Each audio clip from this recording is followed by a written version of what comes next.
करता आज आमच्या मदीं आसात आमचे गोंय राज्याचे भारतीय जनता पार्टीचे प्रदेशाध्यक्ष दामोबाई नाईक तशेंच आमचे राष्ट्रीय प्रवक्ता स्पोक्सपर्सन श्री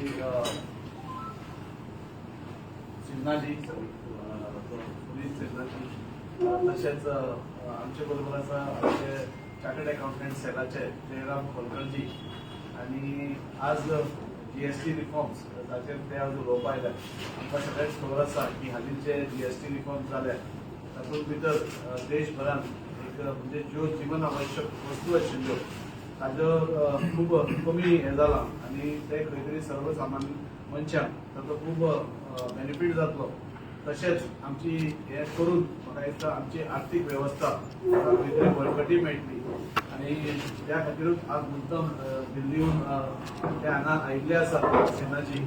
सो ते तुमकां सविस्तरपणे जीएसटी रिफॉर्म्साचेर तुमकां मार्गदर्शन आनी आमकां सगळ्यांक म्हायती दितले.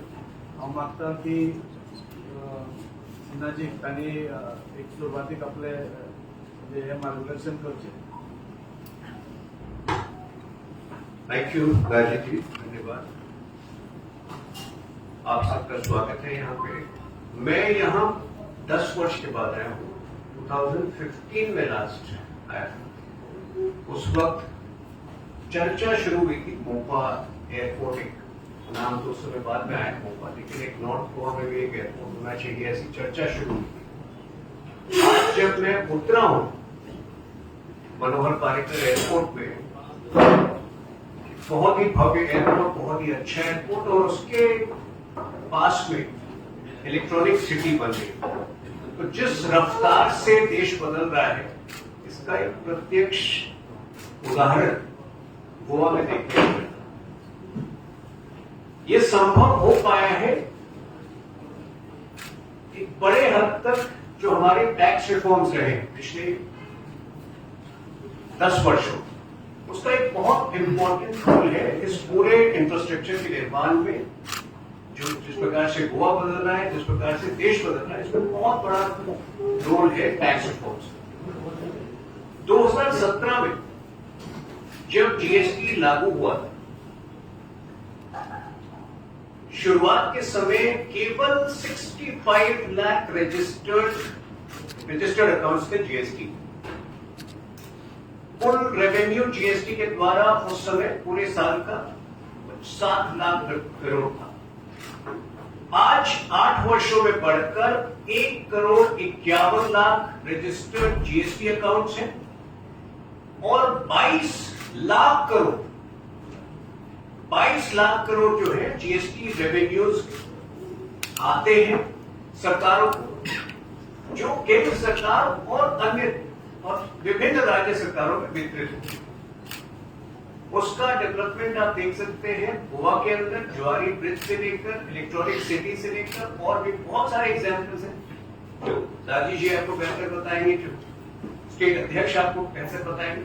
लेकिन अब we are on the cusp of another very big reform जो अगले 5 दिनों में, अगले 6 दिनों में लागू होने वाला है, जिसको जीएसटी 2.0 कहा जाता है.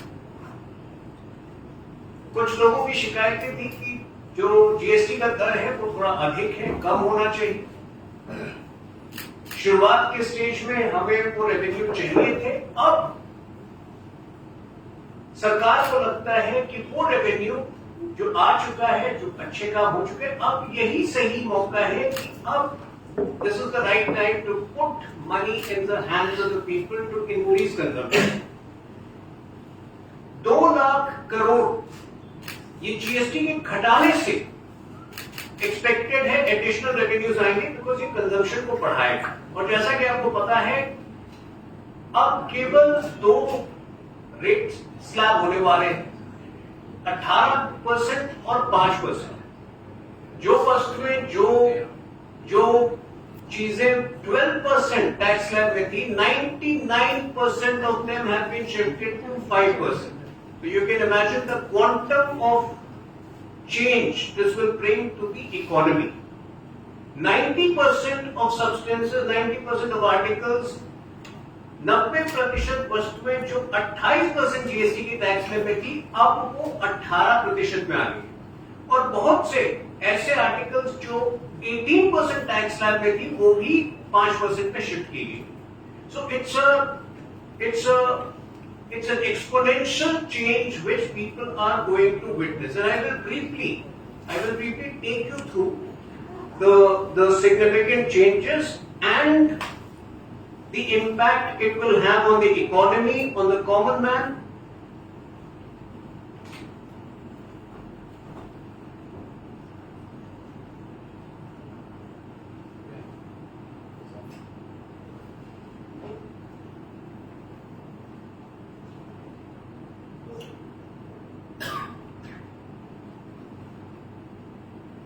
When it comes to common man, आपको पता है कि सबसे ज्यादा इसका असर हाउस होल्ड आर्टिकल्स पे पड़ने वाला है। डेयरी रिलेटेड कंजम्पशन आर्टिकल्स जो है वो सीधे 5% से 0% हो गए। तो I know people are into seafood, I don't know how many of you are enjoy paneer in your meal, but if you enjoy paneer in your meal, the cost of it declines significantly. The cost of your meal declines significantly from 5%, it comes down to 0%. किराने के अधिकांश सामान 12% से 5% पर आ गए हैं। ज्यादातर household items, whether it is hair oil, shampoo, toothpaste, soap, all of these have come down from 18% to 5%. Kitchen articles, most of the stuff which is used in the kitchen, utensils, that has come down from 12% to 5%. And because of these changes, there is a significantly higher compliance today. Congress के समय में जब दरें इतनी ऊंची थी, 40-45% तमाम अलग अलग टैक्सेस के जरिए होते थे, तो कंप्लायंस नहीं होता था। जो डायनास्टाइल घूम घूम के बोलता है वोट चोरी, उस समय टैक्स की चोरी होती थी। These tax reforms have led to an honest society. Today, Indians are working diligently, they are paying taxes diligently, and as a result of which, even with the lower taxes, the revenues have expanded exponentially. So the social security count, which was merely 19% 11 years ago, has gone up to 64%. And Damoji and Daji are personally, aware of the massive social welfare schemes which are going on across Goa, and the same is going on across the country. Car, fridge or AC, these are no longer luxury items, these are essential items. We are an aspirational society, we are an aspirational country. The GST rate on these have come down significantly from 28% to 18%, which is only going to spur consumption. And as you are aware, certain car makers, which includes Tatas, which includes Marutis, Tatas has flatly announced already announced that they will be passing on this reduction to the consumers, and other car makers are already or also in the process of announcing significant reductions in their prices. This will only make the society more aspirational. अब हम ग्रामीण व्यवस्था की ओर आते हैं, ग्रामीण जीवन की ओर आते हैं। किसानों को भी इस जीएसटी रिफॉर्म से विशेष लाभ होने वाला है। जो सीड्स हैं, बीज जिसको कहते हैं, जो उर्वरक हैं, फर्टिलाइजर्स हैं, उनका सीधे 18% टैक्स स्लैब से वो 5% पर आ रहे हैं। तो जो किसान खेती में, उत्पाद में इनपुट कॉस्ट कम करेगा, वो क्वालिटी ऑफ फार्मिंग को और इंक्रीज करेगा। ट्रैक्टर, ड्रिप सिंचाई प्रणाली और अन्य उपकरणों पर जीएसटी घटकर अब केवल 5% हो गया। तो imagine when the input cost goes down, the overall productivity of the agricultural produce will go up. the farmer will be in a better position to invest on warehousing, on transportation of the agricultural produce to cities and to places where the agriculture produced is consumed in adjoining towns and cities. And at the same time, this will encourage and incentivize modernization of agriculture. एक बड़ा जोर जिसमें GST reforms के असर दिखेंगे वो है health services पे। जैसा आपको पता है, हेल्थ इंश्योरेंस और लाइफ इंश्योरेंस पर पूरी तरह से अब जीरो हो गया है, टैक्स से मुक्त कर दिया गया है हेल्थ कवर को। तो जहां आपको हेल्थ कवर पे 18% लेना होता था, now your health cover will become cheaper by 18%. शिक्षा पर इसका बहुत बड़ा असर पड़ने वाला है, specially at the foundational level. Copy, pencil, crayons, ये सब पूरी तरह से टैक्स फ्री हुए हैं। गरीब बच्चों को, गरीब घर के बच्चों को इसका विशेष लाभ मिलेगा। At the same time, life-saving drugs have become significantly cheaper. The GST has been removed on many of them. Maybe you can enlighten on the life-saving drugs part. So there has been a significant reduction. Most of the life-saving drugs will now have 0% GST. And like I've just mentioned, essential food items which are consumed on a daily basis, they have become significantly cheaper. At the same time, there have been some structural reforms. For example, 90% of the refund, अब तक 90% refund का अग्रिम भुगतान किया जाता है, जिससे तुरंत पैसे प्राप्त होते हैं। 90% of the refund which you will be claiming will be released on a priority basis. जैसा कि आपको पता है, जैसे ही टैक्स रिफॉर्म्स हुए, कांग्रेस पार्टी ने तुरंत क्लेम किया कि हमारा आइडिया था। इस वक्त कांग्रेस पार्टी इतनी परेशान हो चुकी है, इतनी व्याकुल है कि मैं आपको बता रहा हूं, बहुत जल्दी वो क्लेम करेंगे कि राम जन्मभूमि भी मेरा आइडिया था, हमने ही बनाया। 2017 में राहुल गांधी का ट्वीट है कि there should be 2 tax slabs, and the very next day he tweets that it should be capped at 18%. So please note, Congress party wanted 18% tax slab, one rate. What we have provided is a far cheaper, far more reasonable, far more affordable tax slab, which majority of the items falling at 5%.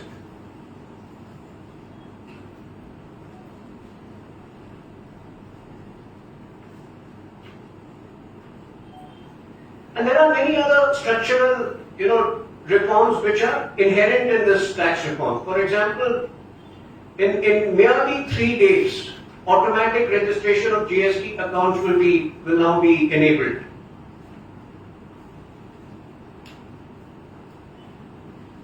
कच्चा माल, packaging और फसल पर कम tax से आत्मनिर्भर भारत सशक्त होगा। Reduction in taxes on packaging of goods, on packaging of manufactured products will only incentivize industries. It will only propel us in a journey towards Atmanirbhar Bharat. Now, the important thing is that we had a plan starting 2017 up to when it comes to even individual tax, we had total taxpayer base of about 4 crore in 2014. Now that has gone up to nearly 7 crore. I think some data was released 2 or 3 days ago, where the total, I think, more than 6 crore people have already filed their tax returns in the current year. The most visible impact of this can be seen in the infrastructure development all around. आज 144 Vande Bharat trains चल रहे हैं। Travelling across the country has become extremely seamless exercise. आज से 11 साल पहले केवल 75 airports थे, आज 150 से ऊपर एयरपोर्ट्स हैं। The total stretch of national highways was merely 93,000 kilometers in 2014. Now that is over 1,50,000. So there has been an increase of over 60% in the stretch of national highways in merely 11 years, which is nothing short of extraordinary. Today our exports have gone up by over 34 times, propelled by the Make in India initiatives. Today we are on the cusp of becoming semiconductor manufacturing hub. Today, in the change scenario, had it been 11 years ago, the tariff crisis would have dealt a significant blow to us. Today we are immune to that influence because of the massive expansion, one in our, in the Make in India program, and two, we have expanded to new markets. And when Prime Minister Modi talks about Global South is where many of our exports are now heading towards. पहले startup 350 थे 2014 में, आज 1 लाख, आज 1.5 लाख से ऊपर है. And as you are aware, because of the JAM Trinity, Jan Dhan Aadhaar Mobile Trinity, which is a very crucial component of our DBT, direct benefit transfer, more than 40 lakh crore has been put directly in the hands of poor through over 300 social welfare schemes. आज से 40 साल पहले एक प्रधानमंत्री थे जो कहते थे, कंप्लेन करते थे कि जब सरकार 1 रुपया खर्च करती है तो सिर्फ 15 पैसे लोगों के हाथ में आते हैं. आज प्रधानमंत्री मोदी जी बहुत शान से, गर्व से कहते हैं कि जब हम 1 रुपया खर्च करते हैं तो पूरा का पूरा 1 रुपया लोगों के हाथ में जाता है. 40 लाख करोड़ इस तरह से लोगों के हाथ में, हमने गरीबों के हाथ में पहुंचाया है, जिसके फलस्वरूप आज पिछले 11 वर्षों में 25 करोड़ से ऊपर लोग गरीबी रेखा से बाहर आए हैं. हमारा रिटेल इन्फ्लेशन मात्र 2.3% है. यही रिटेल इन्फ्लेशन यूपीए के काल में इनवेरिएबली 10% टच करता था. So I think what we have achieved in the last 11 years is phenomenal. And the backbone of this transformation has been the tax reform. अब मैं कुछ comparisons आपके सामने प्रस्तुत करना चाहता हूं, जो आपको एक बार यूपीए काल की याद दिलाएगी. वो डरावना काल हुआ करता था, बहुत ही भयावह काल हुआ करता था. उस समय जो है मिल्क पर लगभग 18% टैक्स होता था, और ये टैक्स अलग अलग तरीके से, कहीं वैट का नाम होता था, कहीं कोई और नाम होता था. There were mysterious unknown taxes, लेकिन वो कम से कम 18% होता था दूध पर. आज वो 0.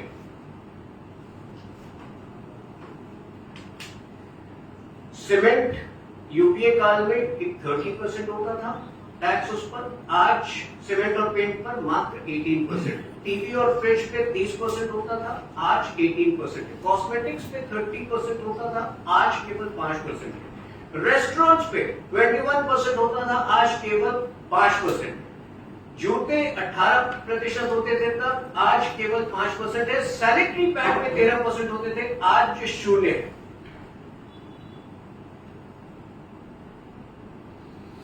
But at the same time, I'm just taking a detour. आपको पता होगा कि जो बेवरेजेस हैं, स्वीटेंड बेवरेजेस हैं, उस पर टैक्स बढ़ी है. And the reason for that is to encourage healthier alternatives among kids. तो अगर कोल्ड ड्रिंक्स की कीमत बढ़ी है, I think you should take it positively. बच्चे जो हैं कोल्ड ड्रिंक से बाहर आकर हेल्थियर ड्रिंक्स ले, और जो प्रधानमंत्री जी का हमेशा से फोकस रहा है फिटनेस पर, उसकी ओर आगे बढ़े.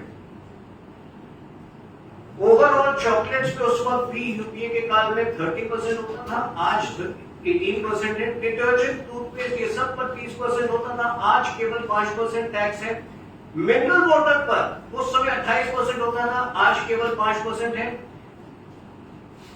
प्लाईवुड, सैनिटरी वेयर, ये सब पर 21% के लगभग होता था यूपी के काल में, अब केवल 5% है. मिठाइयां सस्ती भी है, 18% तक होती थी, अब 5% है. यूरिया उस वक्त 12% होती थी, अब केवल 5% है.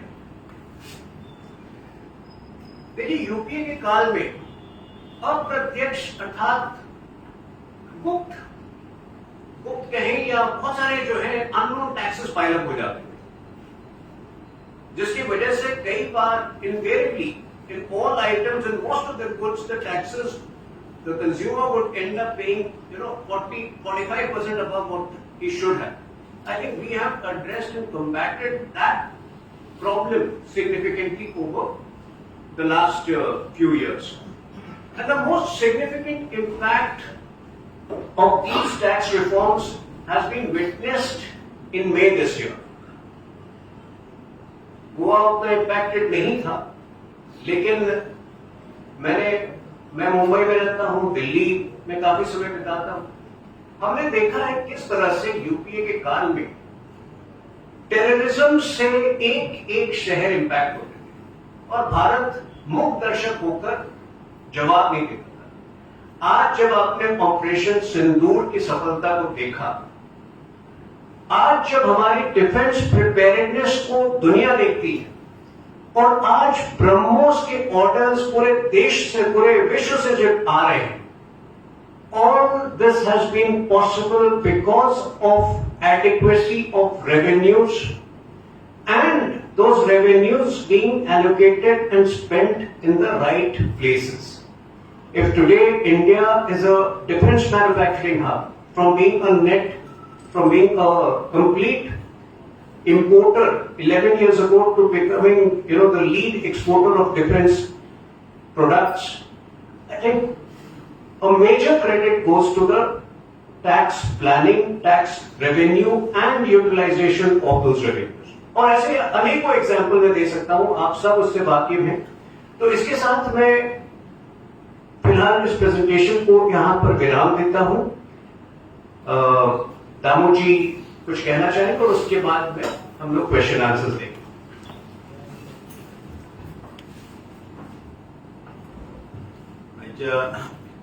पत्रकार परिषदेत आमकां राष्ट्रीय प्रवक्ते सिन्हाजी हांणी जे मार्गदर्शन केलें, जीएसटी रिफॉर्म्स जाला तो देशान एक क्रांतिकारी निर्णय आसा खरें म्हणटा आनी तो सकले स्तरा पर्यंत पावपा खातीर केंद्रांतल्यान आनी तशेंच भारतीय जनता पार्टी प्रयत्न करता। ज्यो लोकां खातीर फायद्याच्यो जितल्यो ज्यो येवजण्यो आशिल्ल्यो ते येवजण्यो माननीय नरेंद्र मोदी सरकारान सकल स्तरा पर्यंत पावयल्यो। तातूंत तांणी आतां उल्लेख केले की मागीर जनधन आसूं, त्याच बरोबर किसानां खातीर बेनिफिट्स आसूं, सगळे आसूं, पण जीएसटी रिफॉर्म्सान भितर सगळे सोंपे भाशेन सांगपाक म्हटल्यार फाल्यां 22 तारखेच्यान सगळ्यो वस्तू ज्यो आसात त्यो सवाय जातल्यो। आमचे सकले स्तरा वयल्या लोकांक जनतेक कळपा खातीर ह्या भाशेन सांगता आनी ताजो परिणाम म्हणटकीर तो जीएसटी रिफॉर्म्स म्हणजे जीएसटी रिफॉर्म्सान थोडे कडेन टॅक्स कमी केला आनी थोडे कडेन नील केला। वखदां खरें म्हळ्यार खुबशे घरांनी कोण नाल्यार कोण तरी तशे पेशंट आनी तशे वखदां घेतात, अनेक प्रकारची वखदां घेतात आनी चडसो पयसो खर्च जाता ह्या वखदांनी। आनी अशा वेळाचेर केंद्र सरकारान जेनेरिक मेडिसिनाचो प्रचार सुरू केलो, म्हणजे जी वखदां आमी बाजारांत 300-400 रुपयांक घेता गोळ्याचे पॅकेट, ते जेनेरिक मेडिसिन जे आसा ते 70 ते 80 रुपयांक मेळपाक लागले। त्याही सकल फुडें आतां वतना तेय बीन आमी आतां जीएसटींतल्यान काडून उडयले कारणान ताजो जो 18% जीएसटी आशिल्लो तो परत सकयल जालो। सो हेल्थ सेक्टरान सगळ्या लोकांक एक जर थाकायल्यो दिवपाक जाय जाल्यार ते ह्या वटेच्यान दिल्ली आसा। दुसरे एग्रीकल्चर, आमी कृषी प्रधान देश, शेती प्रधान, आनी हातूंत भितर क्रांती हाडपाक लागून थंय त्या हाजेर जीएसटीचे रिफॉर्म्सान भितर 0% जाय। आपले आयुष्य बरें जावचें म्हणून कोण तरी खंय तरी इन्वेस्ट करता, हेल्थ इन्शुरन्स आसतलो, लायफ इन्शुरन्स आसतलो, आनी ह्या पॉलिसीचे लायफ इन्शुरन्स करतना सुद्दां ताजेर पर्संटेज आसा ती टॅक्सान वताली, थंय सुद्दां टॅक्स आसतो 0% केल्लो आसा। आनी फार्मिंग आसूं, हाऊस होल्ड आयटम आसूं, आनी सादारण जे गरिबांचे मध्यमवर्गीय लोकांचे खाणपिण जे आसा ताजी एक वळेरी दिल्ली आसा, ती तुमकां सर्क्युलेट केली फाटल्या वेळाचेर, जाल्यार कोणाक पावूंक जाल्यार पावयता। तातूंत भितर सुद्दां जे आयटम जवळ जवळ 10% कमी जाल्यात, म्हणजे ज्या मनशाचो खर्च म्हयन्याक 10,000 रुपया आयटम हे हाडपाक वतालो त्या मनशाक थंय जवळ जवळ 1,500 ते 2,000 रुपया परत फायदो जाला. आणि हे बारीक बारीक गोष्टी जाता की आमी आतां ताजेर मागीर विश्लेशण मागीरय करतले. समजा दुधापोती पळय समजा काल कितल्याक पडटाली आणि आयज तेजे कितले रुपये कमी जाले दर पळय. कारण सामान्य मनीस जर मातसो खंय तरी एक कसलो आयटम माळयतालो, अरे कालूच आपल्याक 30 रुपया आशिल्लो आज 35 जालो काय म्हणटालो, पण ताजो फरक आता 22 तारखेच्यान जे जे जाग्याचेर टॅक्स कमी जाल्ले आसा तातूंत तांकां कळटलो. आणि म्हणून हे जीएसटीचे रिफॉर्म जाल्या ताका लागून देशव्यापी सगळे कडेन एक प्रकारचे अवेअरनेस करपाक लागून ह्यो पत्रकार परिशदेचेर वेगवेगळ्या माध्यमांतल्यान आमी फुडें व्हरतात. आमचे मदीं हे सगळे मुखार व्हरपा खातीर केंद्रांतले नेते, राष्ट्रीय प्रवक्ते तशेंच बाकीचे सगळे जे आसा मानीस येवन सगळे स्तराकडे पर्यंत ह्यो बैठको नियोजनबद्ध घेतले आनी सगळे स्तराक पावतात. आयज ह्या निमतान परत एकदा माननीय नरेंद्र मोदीजींचे आभार मानता. कारण गोंय हे टुरिस्टीक डेस्टिनेशन आणि टुरिझमाच्या क्षेत्रांत सुद्धा एक नवीन क्रांती हातून जीएसटीच्या संदर्भांतल्यान जाल्या. रिफॉर्म्स 7,500 रुपयाच्या जे रूम्स जे आशिल्ले त्या रूम्साचे जे टॅक्स पे करताले 12% ते 5%चेर हाडले. म्हणल्यार तो रूम आता कोण तरी कस्टमर वा कोण तरी टुरिस्ट येवन घेतलो तो ताका जवळ जवळ आता वाटपण करनासतना डायरेक्ट 500-600 रुपये सवाय पडटलो. सो अश्यो बारीक बारीक खुबश्यो गजाली आसा त्यो सांगपा खातीर कितें ही खूब व्हडली आसा. येणाऱ्या काळात बाकीचे माध्यमांतल्यान आमी लोकां कडेन पर्यंत पावतले. तुमकां कोणाक कितें जरी विचारपाक असेल तर विचारूं शकता. मैंने हाल ही में एक फोटो देखी थी, उसमें अबाउट लैक्स ऑफ नए कार में एब्सोल्यूट डंप की वजह से ऐसे बड़े मल्टीनेशनल कंपनी से दबाव है जीएसटी पर। ये जीएसटी कम करना ड्यू था, ये होना ही था. अब वो जो आपने कार की आप फोटो की बात कर रहे हैं वो डंप ही था. वो उसका जो है वो उसका जो मैन्युफैक्चरिंग के बाद जो यहाँ पे असेंबलिंग यार्ड होता है. अब आज मारुति की जो क्रॉस गाड़ियां हैं वो सबसे ज्यादा जापान में that's the highest selling car and that is India manufacture. So see how time has come full circle. आज से 45 वर्ष पहले हम जापानीज टेक्नोलॉजी के बदौलत हम इंडिया में उनकी मदद से मैन्युफैक्चर करते थे. आज हमारे यहाँ मैन्युफैक्चर की भी गाड़ियां वहीं वापस जापान में सेल हो रही है. So I'm sure the cars that you saw in the assembling yard would be exported to different countries. And at the same time, once again during the festival season, there will be a massive increase in the purchase of vehicles this time. Local market में cell सब एक example है. बाकी product देखिए ये phases होते हैं. अभी जैसे हमारे यहाँ फेस्टिवल सीजन में हर वर्ष कंजम्पशन परचेजेस बढ़ती है. अब आपने फर्स्ट क्वार्टर का देखा 7.8% हमारा जीडीपी ग्रोथ आया, which is far beyond expectation. Third quarter, with a fair amount of responsibility, I am predicting might go up to 10%. Third quarter could be October, November, December, which we would know by February. That could go up to 10%. So, like I said, India has expanded its markets globally also. Global South एक बहुत बड़ा क्षेत्र है जिसके बारे में प्रधानमंत्री हमेशा बोलते रहते हैं. So our traditional export zones have now gone beyond the existing ones to far new countries. So I don't think that is an issue. जो picture आपने देखा, take it positively. चाइना जैसे देशों को भी बहुत फायदा होगा सब इसके वजह से. किसको बात किया? चाइना जैसे देशों को उनके प्रोडक्ट यहाँ पर सेल. हमारा तो फोकस पीएलआई पर जितना हमने इन्वेस्ट किया. In fact the increase in the revenues which will come through this will lead to 10x increase in PLIs. So China, in fact, जो हमारा मेक इन इंडिया प्रोग्राम है today, 99% of the mobile phones are completely made in India. That is only reducing the market of Chinese goods in India. At the same time, there are certain things like rare earth minerals जो हमें वहां से आवश्यकता है import करने की, because वो rare earth minerals की वजह से हमारी सेमीकंडक्टर मैन्युफैक्चरिंग क्रिटिकल, मतलब वो बहुत क्रिटिकल रिक्वायरमेंट है सेमीकंडक्टर मैन्युफैक्चरिंग, तो वो कॉम्प्रोमाइज नहीं कर सकते. बट चाइनीज गुड्स पर से I think they have only been reducing in Indian market. जो दिवाली के समय प्रधानमंत्री जी का फोकस रहता है आत्मनिर्भर भारत का, today the biggest beneficiary is the small scale industries. जो हर घर झंडा हम करते हैं, हर घर तिरंगा करते हैं, उससे खादी और जो स्मॉलेस्ट इंडस्ट्रीज है उसको जितना लाभ होता है, all these are actually eating into the Chinese. और अभी दिवाली के समय आप फिर से देखेंगे जो इंडियन मेड पटाखे हैं वो they will far outnumber the sales of the other goods, and the beneficiary will be the poor manufacturers. Sinha ji, Goa के एक ऑपोजिशन लीडर है विजय सरदेसाई, उनका कहना है कि किस बात का सेलिब्रेशन हो रहा है, क्योंकि जीएसटी के नाम पे 4 स्लैब आप ही के सरकार ने लगाए थे जो हाईएस्ट थे, और आपको जब आपकी गलती पता चली तो आपने वो 2 स्लैब किए, तो फिर किस चीज का सेलिब्रेशन? की भाषा हर जगह बोली जाती है, समय बदल जाता है. 2017 में जब जीएसटी लागू हुआ था उस समय 4 स्लैब जो थे इसलिए जरूरी थे क्योंकि हमने देखा है यूपीए के दौरान किस तरह से टैक्स चोरी होती थी, टैक्स इवेशन होता था, उस समय रेवेन्यूज का एक शॉर्टफॉल था.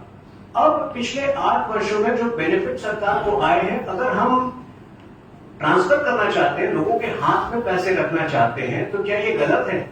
क्या हम तो उस वक्त जो 2017 में जो रिक्वायरमेंट था, जरूरी नहीं है कि आज वही रिक्वायरमेंट. आज हमें लगता है कि जो नेक्स्ट लेवल के लिए कंजम्पशन को इम्पेटस देना बहुत जरूरी है, और ये कंजम्पशन का इम्पेटस इस टैक्स रिफॉर्म में इनबिल्ट है, इनहेरेंट है. सर, टूरिज्म सेक्टर में दिस टाइप ऑफ जीएसटी कितना इम्पोर्टेंट है? It's significant, right? Like Damoji mentioned, 7,500 तक के जो रूम्स हैं, उसका दर जो है वो घटा है, 5% आ गया है. और रेस्टोरेंट के बिल्स जो हैं, जो एक वक्त 21-22% 2017 के पहले आराम से जो है कम से कम 21 तो मिनिमम था, उसके ऊपर जाते थे, वो कम हुए, 5% तक कम हो गए. Definitely, it has been an ongoing process. Over the last 9 years, restaurants and obviously the stay in guest houses, all of that has become inexpensive. Casino industry वाले बहुत नाराज हुआ है बिकॉज वो लोगों को 1000 एम्प्लॉय को अनएम्प्लॉय करना पड़ेगा, 40% जीएसटी वो मेक इन इंडिया में लगाएंगे, कहीं ना कहीं we fit them into make in India. पर गोवा के जो रेस्टोरेंट ओनर्स है वो कह रहे कि उनको कोई बेनिफिट नहीं मिला इस टैक्स नया रिजीम से. वो कह रहे कि उनके जो गोवा टूरिज्म इंडस्ट्री है, लेकिन जो बेनिफिट उनको मिलना चाहिए था वो उस जीएसटी में. गोवा रिलेटेड तो मैंने बात की है, जब रूम के दर घटे तब ज्यादा कस्टमर्स आएंगे, ज्यादा टूरिस्ट आएंगे, तो standard of living in Goa वो समझते हैं कि बहुत हाई है. तो अभी इसमें थोड़ा रेट घटा तो 500 रुपये 600 रुपये डिफर करता है. तो थोड़े जगह पे थोड़ा फेक पब्लिसिटी होती है. कल ही हमारे लोगों ने, हमारे कार्यकर्ता से बात हो रही थी कि गोवा का होटल का रेट वो कंपेयर कर रहे थे रेडिसन वियतनाम के होटल से. तो बाद में उसका फैक्ट चेकिंग जब पता चला, रुपेश मंत्री ने किया, तो उसमें पता चला कि यहाँ और वहां का डिफरेंस तो खाली 100 रुपीज है. तो थोड़े बहुत लोगों की फेक पब्लिसिटी करके, नाम खराब करके गोवा का माहौल बिगाड़ने की कोशिश है, तो वो रहेगी. लेकिन उसको केंद्र सरकार ने अभी ये जीएसटी रिफॉर्म के माध्यम से और भी कम कर दिया है. मिनरल वाटर देखिए तो उसमें भी परसेंटेज मैं यहाँ एक चीज ऐड करूंगा आपको. इस पूरे चीज को, इसलिए मैं विकास पे, डेवलपमेंट प्रोजेक्ट्स पे इसलिए फोकस कर रहा था. आपको इस पूरे चीज को टोटलिटी में देखना होगा. ये मोपा एयरपोर्ट के आने की वजह से आप सोचिए, जो नॉर्दर्न मोस्ट बीचेस है, इतने खूबसूरत बीचेस हैं, मैंड्रेम हो गया, अश्वेम हो गया, आज से 3 साल पहले जो पर्यटक दक्षिण में लैंड करते थे, कितने उसमें जो है मंड्रेम तक जाते होंगे. अब there is equal development across the coastline of Goa. So you have to see it with the larger developmental initiatives of Modi government.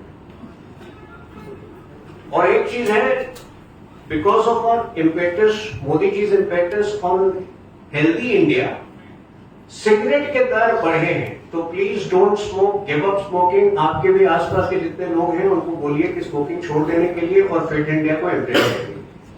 Thank you.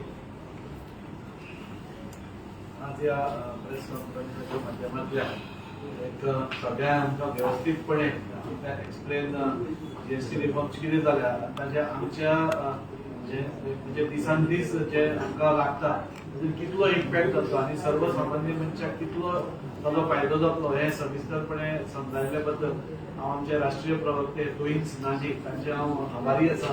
तशेंच आमचे गोंय प्रदेशाचे अध्यक्ष मामुगाई नायक हाणेंय बी आमकां गोंयचेर ताजो इम्पॅक्ट कितें जाला आनी गोंयच्या लोकांक फायदो कसो जाला हे समजायल्ले बद्दल तांचे हांव आभारी आसा. तशेंच आमचो हाजो सेलाचो जयराम खोलकरलो ताणें हांगा येवन आमचे बरोबर ह्या प्रेस कॉन्फरन्सीक आयल्या बद्दल हांव आभारी आसा. तशेंच तुमचे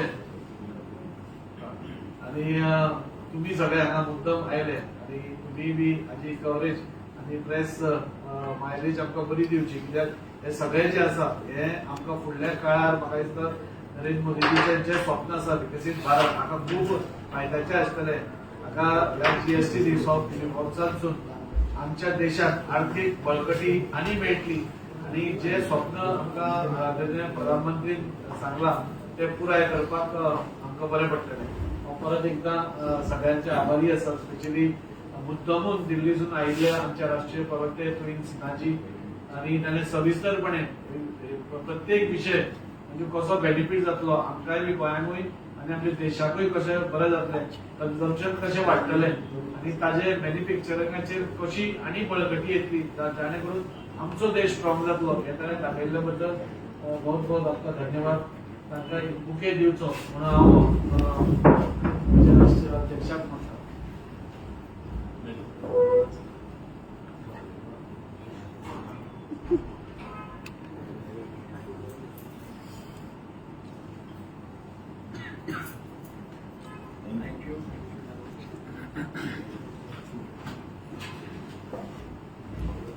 झालं